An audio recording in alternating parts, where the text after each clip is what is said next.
اللہ وحدہ والصلاة والسلام علی من لا نبی بعدہ وعلی آلہ واصحابہ الذین اوفوا عہدہ اما بعد فاعوذ باللہ من الشیطان الرجیم بسم اللہ الرحمن الرحیم قال اللہ تبارک وتعالی فصل لربک وانحر وقال النبی صلی اللہ علیہ وسلم علیکم بسنتی وسنت الخلفاء الراشدین المہدیین صدق اللہ العظیم وبلغنا رسولہ النبی الکریم نحن علی ذلک لمن الشاہدین والشاکرین والحمد للہ رب العالمین رب اشرح لی صدری ویسر لی امری واحلل عقدۃ من لسانی یفقہوا قولی سبحانک لا علم لنا الا ما علمتنا انك انت العليم الحكيم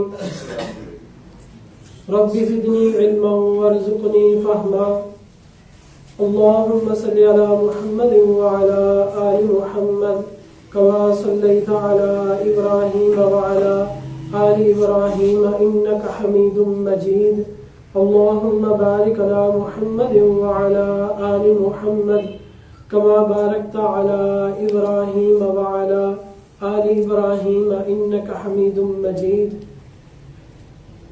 انتہائی واجب الاحترام گرامی قدر سامعین، الحمدللہ اللہ تعالیٰ کے فضل اور احسان سے یہ سلسلہ ہمارا علمی مجلس کا چل رہا ہے، اور ہر دفعہ کسی نہ کسی عقیدے پر یا مسئلے پر علمی گفتگو کی جاتی ہے، دلائل کو سامنے لایا جاتا ہے۔ اب پچھلے دنوں سے، پچھلی نشستوں سے نماز کے مسائل پر بات چل رہی تھی، تو اس لیے سوچا کہ نماز کے اندر جو اور کچھ مسائل ہیں انہی پر پہلے گفتگو کر لی جائے، نماز کے مسائل کو مکمل کیا جائے۔ تو اسی میں آج ایک مسئلہ ہے نماز میں ہاتھ باندھنے کا مسئلہ۔ نماز میں ہاتھ باندھنے کا مسئلہ کہ سنت عمل کیا ہے۔ سب سے پہلے اس میں یاد رکھیں کہ نماز میں ہاتھ باندھنے ہیں یا کھلے چھوڑنے ہیں، سنت عمل کیا ہے۔ پھر اگر نماز میں ہاتھ باندھنے ہیں تو اس کی کیفیت کیا ہوگی۔ پھر تیسرے نمبر پر اس کو رکھنا کہاں ہے، آیا کہ ناف کے نیچے رکھنا ہے یا ناف کے اوپر رکھنا ہے یا ہاتھ سینے پر باندھنے ہیں، سنت عمل کیا ہے۔ کہ نبی پاک صلی اللہ تعالی علیہ وسلم کی ایک ایک سنت میں اللہ تبارک و تعالی نے ہدایت کو پوشیدہ رکھا ہے، اور آپ صلی اللہ علیہ وسلم کے ایک ایک عمل میں اللہ تعالیٰ نے نور ہدایت کو چھپا رکھا ہے۔ اس لیے جو آدمی سنتوں کا اہتمام کرتا ہے وہ گمراہ نہیں ہوتا، اور جو آدمی سنتوں کو ترک کر دیتا ہے اور براہ راست وہ قرآن پر کتاب اللہ کی طرف چلا جاتا ہے تو وہ سیدھا گمراہی کی طرف چلا جاتا ہے۔ سیدنا عبداللہ بن مسعود رضی اللہ تعالیٰ عنہ فرماتے ہیں وَلَوْ تَرَكْتُمْ سُنَّةَ نَبِيِّكُمْ لَظَلَلْتُمْ، کہ اگر تم نبی پاک صلی اللہ علیہ وسلم کی سنت کو ترک کرو گے تو یقیناً گمراہ ہو جاؤ گے۔ اور آپ صلی اللہ تعالی علیہ وسلم نے جو گمراہی سے بچنے کا نسخہ ارشاد فرمایا تھا علیکم بسنتی، کہ میری سنت کو مضبوطی سے پکڑ لینا۔ اور یہ کب فرمایا تھا؟ کہ جب آپ علیہ الصلوۃ والسلام نے فرمایا تھا کہ میرے بعد تم بہت سارے اختلافات دیکھو گے، تو ان اختلافات سے بچنے کے لیے اور صراط مستقیم پر قائم رہنے کے لیے تم میری سنت کو اور خلفائے راشدین کی سنت کو مضبوطی سے پکڑ لینا، یعنی تم ان فتنوں سے محفوظ رہو گے، گمراہ کن فتنوں سے۔ تو اس لیے ہر عمل میں سنت کی تحقیق کرنا اور پھر اس سنت پر عمل کرنا، یہ اصل دین ہے، یہ اصل دین ہے۔ تو اس لیے نماز تو بہت محترم بشان چیز ہے، اس لیے جہاں اللہ تعالیٰ نے ایمان والوں کی صفات کا تذکرہ فرمایا ہے تو ابتدا میں فرمایا کہ یہ نماز پر مداومت اختیار فرماتے ہیں. اور پھر اللہ نے 8 صفات بیان کی. جو آخری صفت بیان کی وہ بھی نماز کی صفت بیان کی کہ ایمان والے جو ہے وہ نمازوں کا اہتمام کرتے ہیں اور ان نمازوں کو اس طریقے پر پڑھتے ہیں کہ صلو کما رأیتمونی اصلی، جیسا آپ علیہ الصلوۃ والسلام نماز پڑھتے تھے اسی طرح نماز پڑھتے ہیں. تو اس لیے اب دیکھنا یہ ہے کہ سنت طریقہ کیا ہے، سنت عمل کیا ہے.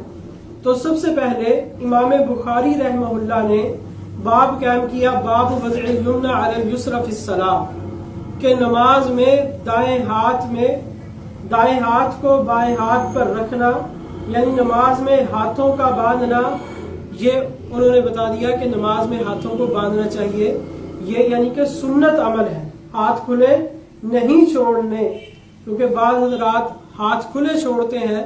تو امام بخاری رحمہ اللہ نے بتا دیا کہ بھی ہاتھ کھلے چھوڑنا یہ نہیں ہے، بلکہ ہاتھوں کا باندھنا کیا ہے، سنت ہے. اور اس پر حدیث مبارکہ لے کر آئے کہ حضرت سہل بن سعد الساعدی رضی اللہ تعالیٰ عنہ فرماتے ہیں کہ ہمیں اس بات کا حکم دیا جاتا تھا، لوگوں کو اس بات کا حکم دیا جاتا تھا، کان الناس یؤمرون ان یضع الرجل الید الیمنی علی ذراعہ الیسری، کہ دائیں ہاتھ کو بائیں ذراع پر رکھے. اور محدثین کا اصول یہ ہے کہ جب صحابی یہ کہے کہ ہمیں اس بات کا حکم دیا جاتا تھا تو اس سے مراد یہ ہوتا ہے کہ آپ صلی اللہ علیہ وسلم اس بات کا حکم دیتے تھے. تو گویا کہ نبی پاک صلی اللہ علیہ وسلم کا حکم تھا کہ نماز میں دائیں ہاتھ کو بائیں ہاتھ پر رکھنا ہے، نماز میں ہاتھوں کو باندھنا ہے. امام ترمذی رحمۃ اللہ علیہ نے بھی باب قائم کیا، دیگر محدثین نے بھی باب قائم کیے ہیں، باب ما جاء فی وضع الیمین علی الشمال فی الصلاۃ، کہ نماز میں دائیں ہاتھ کو بائیں ہاتھ پر رکھنا. اب یہ دائیں ہاتھ بائیں ہاتھ پر رکھ لیا. اب دیکھیں ہاتھ تو کندھوں تک کو ہاتھ کہتے ہیں ید کا لفظ، لیکن اب ہاتھ کا کون سا حصہ کس حصے پر آئے، اور کیا صرف ہاتھ کو ہاتھ پر رکھ دینا ہے یا یوں پکڑنا بھی ہے؟ ہم تو پکڑتے ہیں، صرف رکھتے نہیں ہیں. رکھنا تو یہ ہے کہ یوں ہاتھ کو رکھ دیا اور پکڑا لیں، بلکہ ہم کیا کرتے ہیں، دائیں ہاتھ کی ہتھیلی کو بائیں ہاتھ کی ہتھیلی کی پشت پر رکھ کر یہ انگوٹھے اور چھوٹی انگلی سے یوں پکڑتے ہیں. تو یہ ہاتھ پر دائیں ہاتھ کو بائیں ہاتھ پر رکھنا اور اس کو ہتھیلی کے اوپر رکھنا اور ہتھیلی کے اوپر رکھ کر اس کو پکڑ لینا، اصل سنت طریقہ یہ ہے. حدیث پاک میں آتا ہے، یہاں سنن ترمذی میں حدیث نمبر 252 ہے. حدیث میں آتا ہے، کان رسول اللہ صلی اللہ علیہ وسلم یؤمنا فیأخذ شمالہ بیمینہ، کہ آپ صلی اللہ تعالی علیہ وسلم اپنے بائیں ہاتھ کو دائیں ہاتھ سے پکڑ لیا کرتے تھے یوں. تو ہم جو دائیں ہاتھ سے بائیں ہاتھ کو پکڑتے ہیں تو اس سنت مبارکہ پر عمل کرتے ہیں. تو اس میں 2 سنتیں ہوگی، ایک تو ہاتھ باندھنے کی سنت ہوگی اور دوسرا دائیں ہاتھ کو بائیں ہاتھ کے اوپر، اور پھر تیسرا دائیں ہاتھ سے بائیں ہاتھ کو پکڑنا اور پھر ہتھیلی کو ہتھیلی کے اوپر رکھنا. یہ بھی حدیث علی رضی اللہ تعالیٰ عنہ میں آتا ہے، وہ میں آگے انشاءاللہ بیان کروں گا. تو جب ہم دیکھیں ایک عمل کر رہے ہیں تو کتنی سنتوں پر عمل ہو رہا ہے. ایک تو ہاتھ باندھنے کی سنت پر عمل ہو گیا، اور دوسرا دائیں ہاتھ بائیں ہاتھ پر رکھنا یہ سنت عمل ہے، اور تیسرا ہتھیلی کو ہتھیلی کی پشت پر رکھنا، اور چوتھا پھر دائیں ہاتھ سے بائیں ہاتھ کو پکڑنا. تو یہ 4 سنتوں پر عمل ہو گیا جو چاروں احادیث صحیحہ سے ثابت ہے. اب بھی اگر کوئی آدمی یہ کہے کہ تم امتیوں والی نماز پڑھتے ہو اور نبی والی نماز نہیں پڑھتے، تو وہی ہمارا تو ایک عمل جو ہے وہ 4 سنتوں سے ثابت ہے. ہم جب ہاتھ باندھتے ہیں تو کتنی حدیثوں پر عمل ہو گیا؟ 4 حدیثوں پر عمل ہو گیا. اور یہ صرف 4 حدیثیں نہیں ہیں، اگر محدثین کی اس کو اصطلاحات میں دیکھیں تو یہ 10 احادیث بن جائے گی سند کے اعتبار سے. تو کتنی احادیث پر الحمدللہ ہم عمل کرتے ہیں. تو پھر اس کے بعد 5ویں نمبر پر ہم یہ کہتے ہیں کہ 5ویں سنت یہ ہے کہ اس کو ناف کے نیچے رکھا جائے. تو جب ہم ناف کے نیچے ہاتھ باندھتے ہیں تو 5 سنتوں پر عمل ہو گیا. کتنی سنتوں پر؟ 5 سنتوں پر اور 5 احادیث مبارکہ پر الحمدللہ عمل ہو گیا.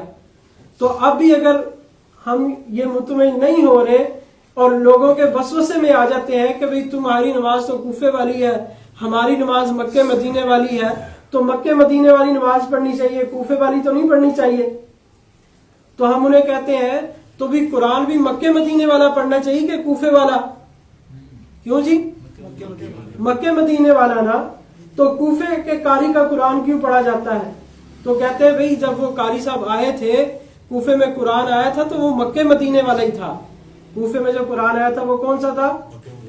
تو ہم کہتے ہیں جو صحابہ اور تابعین کوفہ میں آئے تھے تو وہ قرآن ساتھ لے آئے اور نماز وہیں چھوڑ آئے تھے کہ نماز ہم وہاں جا کے اپنی علیحدہ نماز بنا لیں گے، ہم مکے مدینے والی نماز نہیں پڑھیں گے. یا وہ نماز بھی ساتھ لے کر آئے تھے؟ نماز بھی ساتھ ہی لے کر آئے تھے.